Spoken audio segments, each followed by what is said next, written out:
damn ball, RJ. To me, it never meant anything. Once I was on the field, I was always dominant. But, I always hear people saying, you got to get bigger if you want to do this or you want to do that. But the more I started doing stuff, then they keep it going. But, here, look at me now. Like, it was running fast, but it was also the fact that, I was always breaking tackles. I was always, doing stuff that people said I couldn't. So, I just continue to get strength. Because at the end of the day, that's all that matters is strength. Hey, look at me now. Marquis Brown. The Ravens pick, as we bring in RJ Young, OUinsider.com, great content on the site, also his YouTube channel. You can check him out on the show on Sunday mornings, Fight Me, right here on 97.1 FM. He joins us every Tuesday and Thursday. And RJ, you just got to think to yourself, man, what if he was full go, full tilt healthy in that game against Alabama? He's the kind of guy that his dynamic could completely change the outcome or complexity of what OU was doing offensively, especially in a game like that where you're trying to keep pace. How about Marquis feeling himself, getting on his AB 84 right there real quick, talking about, I'm fast, I broke tackles. Look, man, he's number 1 overall draft pick for the Baltimore Ravens, their first selection. We get all of that. Get to work now, you know what I mean? Because those things, they're still true. You're still 166 pounds. You're still very fast. You're still 166 pounds.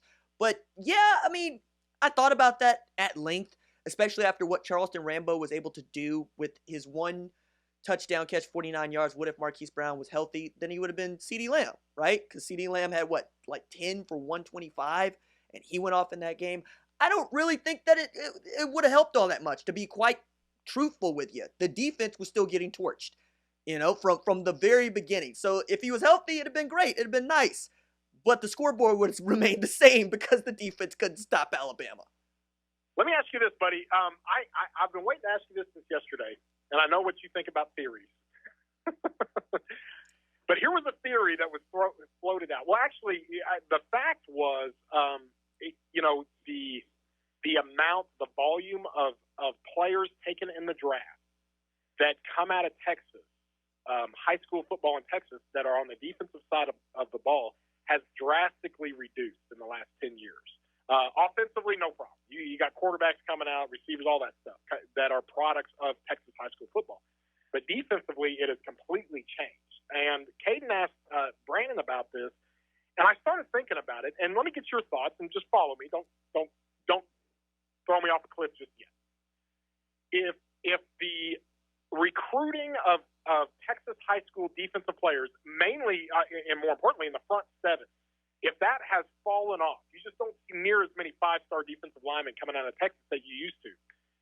It is almost synonymous with the decline in productivity with OU's defense over the last 10 years. Any correlation there? Is there any, similarities there? Is there any connection, would you say, with that fact? Can I this Sparta you now? Is that okay? Yes. Is that cool? All right. Well, let's take a look at it. Where did G.T. McCoy come from? That'd be Oklahoma. Yep. Neville Gallimore, Canada. Okay. Q Overton. Okay. I mean, he's coming along, but that dude's from Oklahoma. Yeah, and you look at the defensive backfield. Tony Jefferson from California. Caleb Kelly, linebacker, 5-star, hasn't done much. 5-star Duke, California. Brendan Buki Radley Hiles, California. Parnell Motley, Washington, D.C. I mean, look, and you can look at the University of Texas and get your answer, right? Because the University of Texas was pretty good 2017 defensively, right? When nobody, and by the way, gave Oklahoma some amount of fits defensively. I don't really buy this. I think it's about developing. Now, I get the Florida stat, right, where Florida puts out a lot of per capita. Yeah, right. I get that stat, but I also look at Ohio. You're going to tell me that Ohio State just recruits in Ohio? No. I think evaluation is evaluation, and you could talk about, hey, Alabama just puts out more.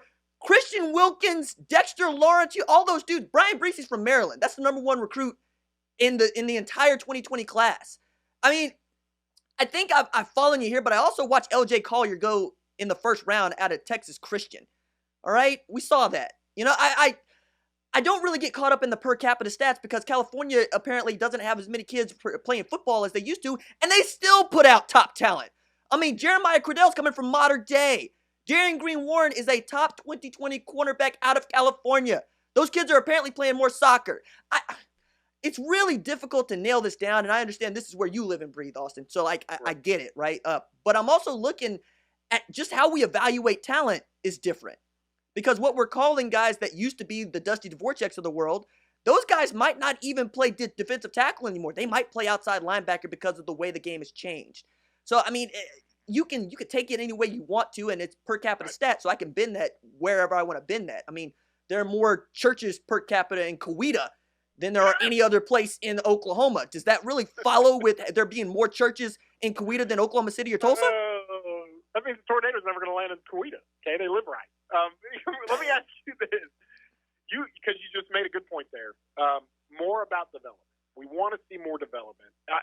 Everybody, the beauty with knowing what Alex Grinch has got to do is that it's pretty clear. I mean, it's not like an ambiguous like, hey, we want to be better in this or that or no. You know exactly what we got to be better in everything we do defensively, and we got to develop players, and we got to run a system that guys are going to buy into. I mean, it's clear. And from the accounts I've seen during the spring, the way he talks, the way he, we don't see it behind closed doors, but I assume because guys are starting to react to this, guys are buying in, especially some of the older guys.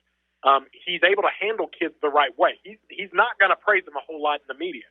However, he's going to praise them enough and at least get them to buy into, you're going to get chewed on pretty good. You're going to get ripped up and down in film session, but you know what the common goal is here. We can get you there. And so far from what I'm seeing is guys are buying into it.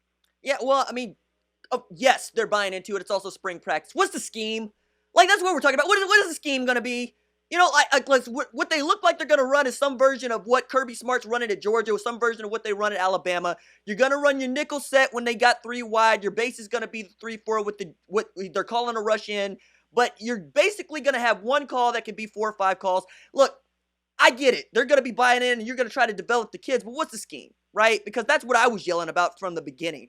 And what I see out there is can you fly to the football? Yeah, they're going to fly the football. Are you going to talk that talk? Yeah, they're going to talk that talk. But if you're tearing somebody down in the film session, they don't know what to do, which is why we were all high on Alex Grinch. Let's keep our eye on the ball there.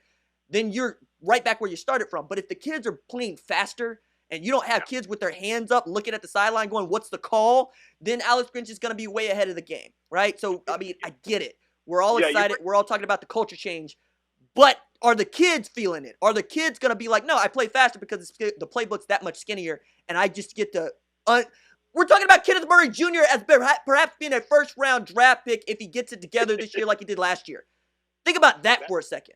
That is, it's funny because when you play against some of these teams, or you see just in college football in general, what Bud Foster does at Virginia Tech, what some of these guys, Gary Patterson does at TCU, what some of these guys that no matter who plays for them, okay, they are going to line up and they're not going to bust, and guys are going to play as fast as they can play.